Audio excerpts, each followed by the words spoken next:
Hello Church! For today's video, tuturuan ko kayo kung paano mag-setup ng Pro Presenter sa inyong projector at inyong monitor. Sige, let's start na tayo.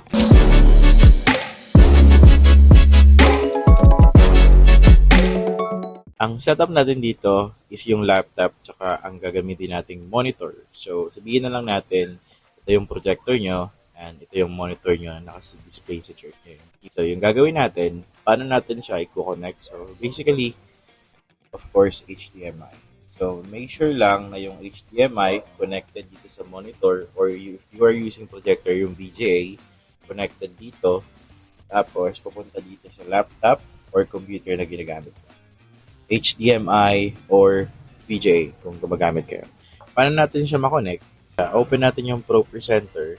So, yung mangyayari, yung gagawin natin is i-display natin yung lyrics gamit ang Pro Presenter papunta sa ating VGA or projector. Ayan. So, na-open na natin ang Pro Presenter. So, setup muna natin siya. Kung sakaling hindi pa na-detect ni Pro Presenter yung secondary monitor nyo or yung projector nyo, kailangan nyo lang gawin, punta kayo dito sa screen, tapos your screen. Click nyo yan, ito yung lalabas, tapos dito sa audience, dapat nasa audience siya, make sure nyo lang, kasi may automatic na nakasetup yan, make sure nyo lang na yung nakalagay dito is yung secondary. Minsan nakalagay generic PNP monitor. Okay? So, lagay nyo lang yan dyan. Dito yan sa may hardware makikita. Tapos, okay na yan. Wala ka nang gagalawin dyan. Close mo lang. Then, click mo tong audience na to. Ito yung audience. Yan. Click mo yan. Pag click mo yan, yun. Lock na yung monitor natin. Sabihin, na-read niya na. Tapos, paano natin malalaman kung gumagana? Meron ako ditong lyrics na ginawa. And click natin to. For example, ito. Ayun. Mabas na yan.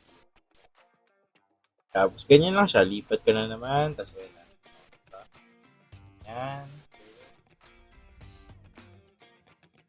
Oh, iba. Real time siyang lumilipat. Kaya sobrang ganda gamitin yung Pro Presenter. Ganun lang guys yung pag-setup, ganun lang kadali gamit ang ating Pro Presenter. Kung may natutunan ka sa video na to, don't forget to like, subscribe, and follow, and click the notification bell para lagi kang updated. And also, if you have some question regarding Pro Presenter, don't forget to comment down para matulungan kita. Alright? So, ayun lang, church, yung paggamit ng Pro Presenter. For our next video, tuturuan ko naman kayo kung paano maglagay ng background. So again, thank you so much for watching. Kita-kits sa next video.